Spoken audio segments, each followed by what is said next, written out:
forwards work at the line-out. Clean ball. Oh, just open there for Fox. He thought about the pass and then tried to hurry through the gap. Davis comes in to play scrum half. I am reliably informed that Alex Davis, should there be anything that happens to Ollie Fox tonight, will go into 9. And of course, Bath have Freddie Burns on the bench this evening. A man who spent 5 years at Gloucester and will be more than ready to come onto the field should they need him. A little bit of space. Louis Rees-Zammit, nobody will catch him. He's lightning fast.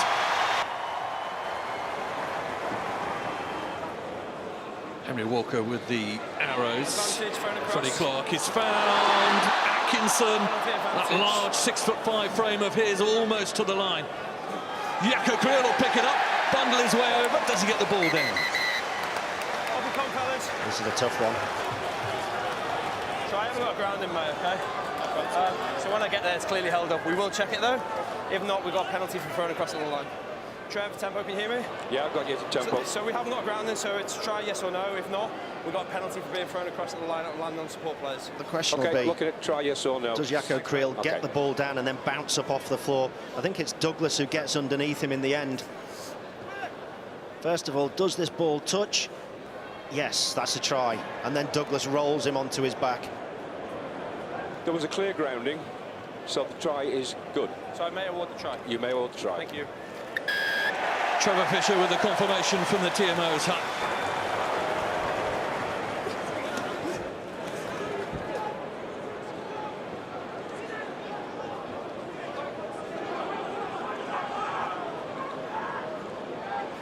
Simon Linsell crashing through.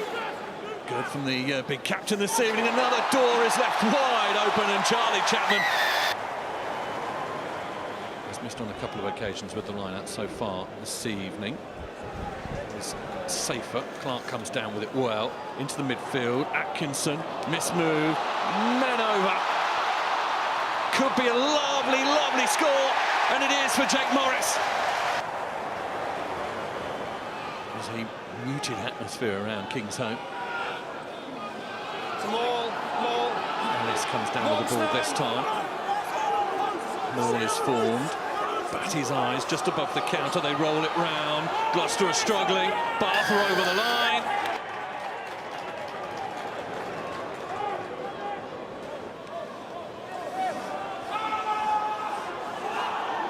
It's a Maul. Once backwards now. Again, this Maul is formed by Bath and urging them forward. Tom Ellis beckoning his teammates to roll it round. Batty again, a bit of space for Batty, a bit of soft shoe shuffle from Ross Batty. This is so much better from Bath. They're starting to work their way back into this game. Levi Douglas, good leg drive, yards from the line, and over the line.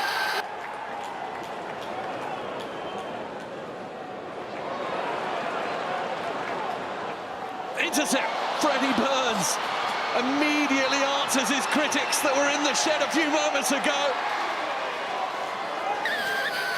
Read the play like a book.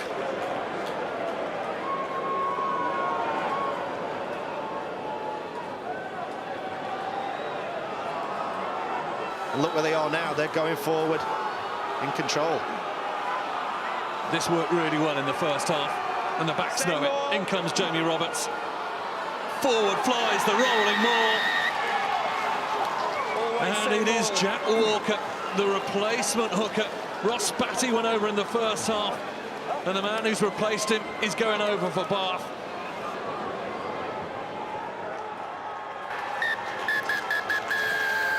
That is full-time, an extraordinary full-time.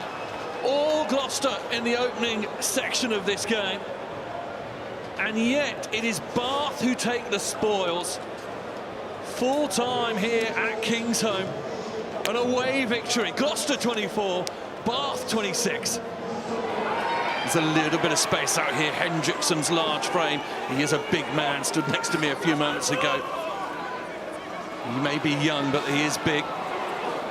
Slightly more sprightly is Joe Simmons. He's looking for things. Woodburn, lovely soft hands. Johnny Hill is thundering through. Oh, this is going to be something for the scrapbook of Johnny Hill. Lilac have eventually brought it down, but Craig Maxwell Keys' arm is out. Advantage coming. Slightly cynical from Johnny Hill there. Crossfield kick. 2 men out here. One of them catches it and finishes it, does he? I think Jack Bates has done the impossible there. Yeah, a couple of things to look at here. Is there obstruction?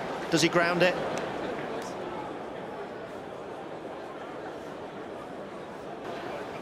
There's no obstruction.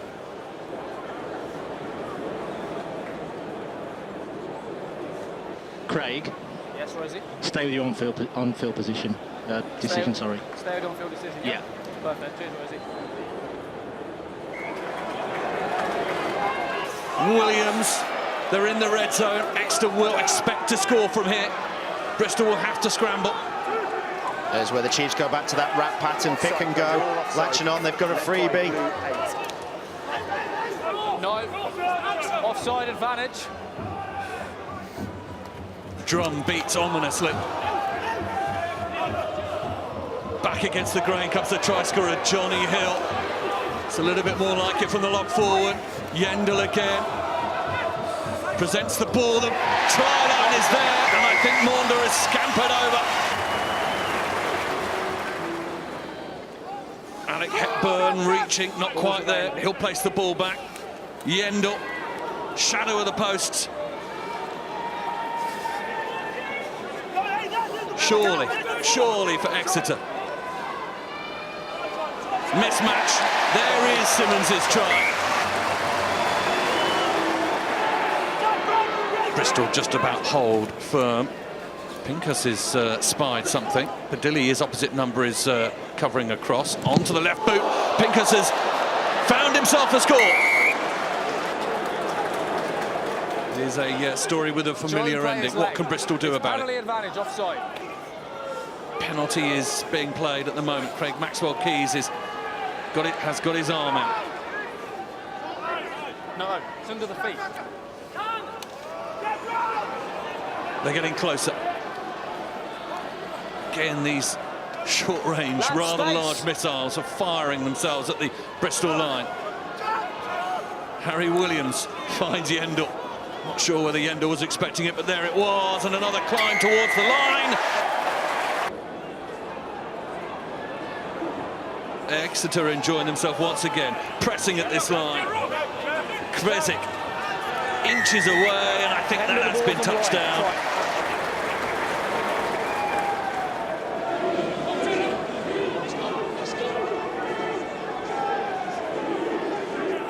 Lots of men add their weight to the Bristol rolling maul. I think there's only one thing on their mind.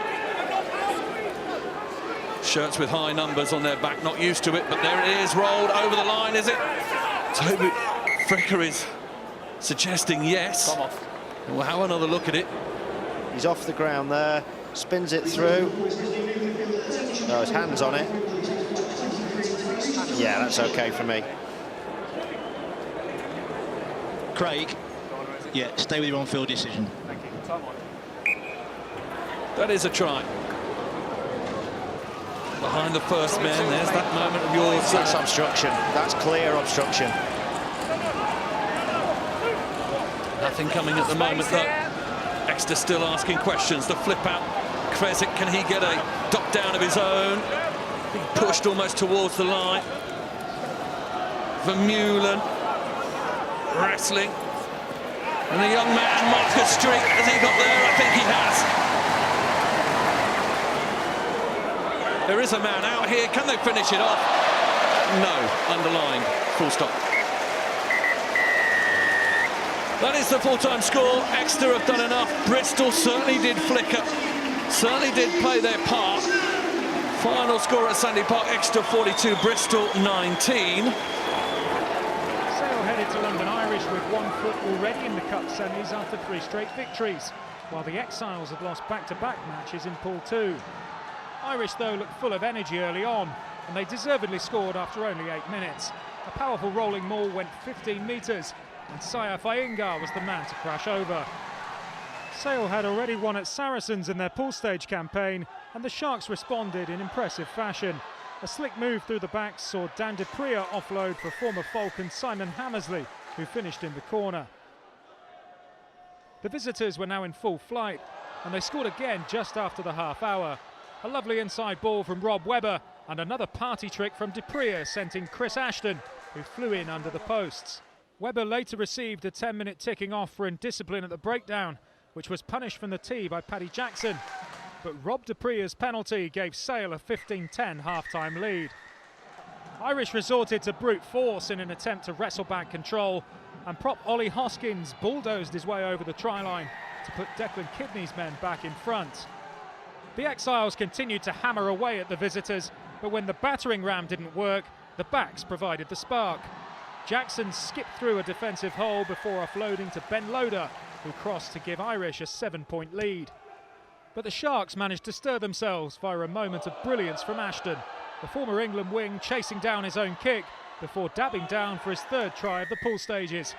Du Preez's conversion brought the scores level heading into the final quarter.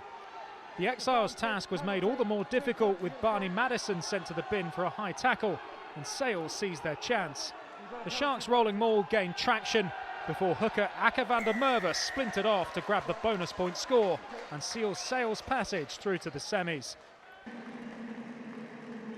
Leicester's defeat opened the door for Wasps to snatch the best runners-up spot in the Cup, but Dai Young's men needed to beat Worcester at the Ricoh and hope for favours elsewhere. Wasps handed All Black Malachi Fekitoa his debut in a strong-looking lineup, and the hosts shifted into gear quickly. Barely a minute had passed when the Wasps' forwards rumbled towards the whitewash, hooker Tom Cruise at the bottom of the pile. The Warriors had a glimmer of hope themselves of making the semis. Duncan Weir had already missed a presentable penalty before getting the visitors off the mark. At the end of a disappointing first half, a big Wasp scrum gave Billy Searle the chance from the tee, and the former Bristol fly half dispatched it from all of 40 metres to send the hosts in 8-3 up at half-time. But the malaise of the opening period was replaced by some stardust after the break. Searle's boot extended the lead before a bit of Dan Robson magic got the Ricoh off its feet. A wonderful grubber from the ex-Gloucester 9 and a simple finish for wing Marcus Watson. Weir's second penalty dragged Worcester back to within 12 points, but Wasps began to turn on the style. A fluid backs move involving Michael Le Bourgeois and Lima Sopawanga, and a gaping hole in the Warriors' defence proved a welcome invitation for Watson to blitz through for his second score. The hosts still needed the bonus point, and it arrived after 66 minutes. Another sharp pass from the impressive Sopawanga sent in Watson, who crossed for his hat-trick. Wasps' lead now out to 32-6. And Dai Young's men weren't yet done. A powerful carry from Zach Kibarigi provided the impetus, and a tired-looking Worcester defence wilted under the siege as Sam Wilsonholme fed Josh Bassett, who dotted down for try number 5.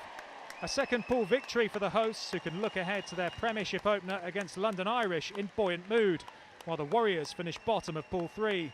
39-6 to Wasps, but would it be enough? A semi-final spot was the target for both sides at the Allianz, so out came the big guns.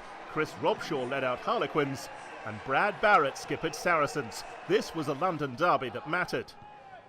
Sarries had made a pretty clear statement by scoring 7 tries at Northampton the week before, and when Rotimi Sagan refused to be stopped just 6 minutes in, Quinn's 100% record in the competition was clearly in jeopardy.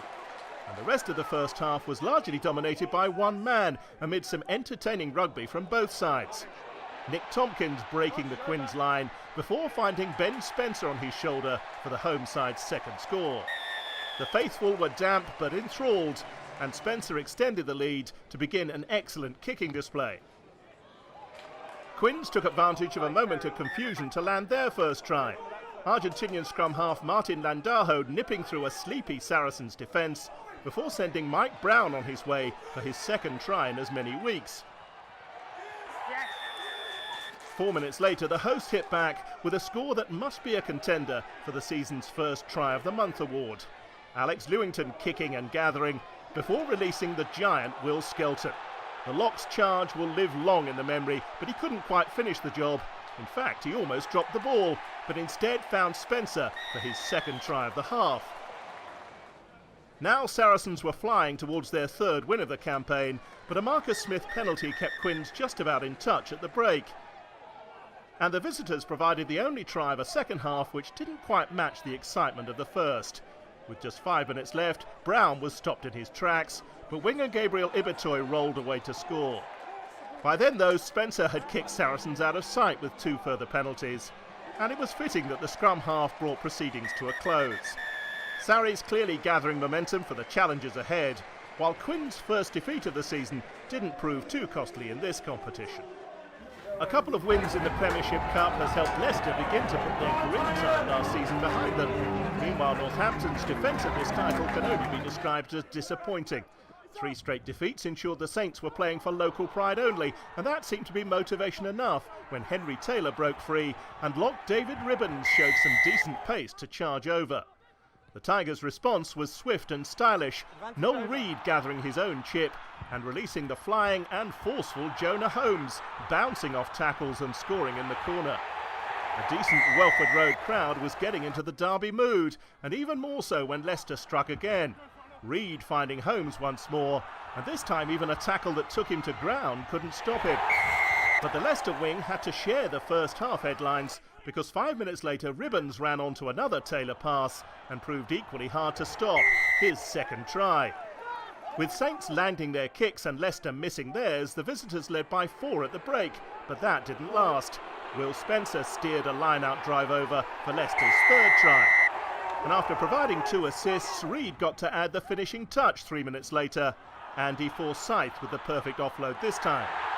With that, Leicester seemed to have a pretty firm grip on things, but their confidence got the better of them.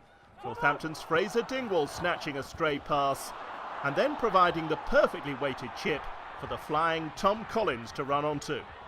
James Grayson's conversion meant Saints trailed by just 1, and 3 minutes later they were in front. Nice hands off the line-out, and no one was catching Dingwall this time. Grayson extended the lead, and finally Northampton's fans had something to enjoy this season. And when they snuffed out some late Tigers pressure to clinch the victory, you could see what it meant to the players too. A reminder for Leicester, with the league season looming, that there's still plenty of work to do.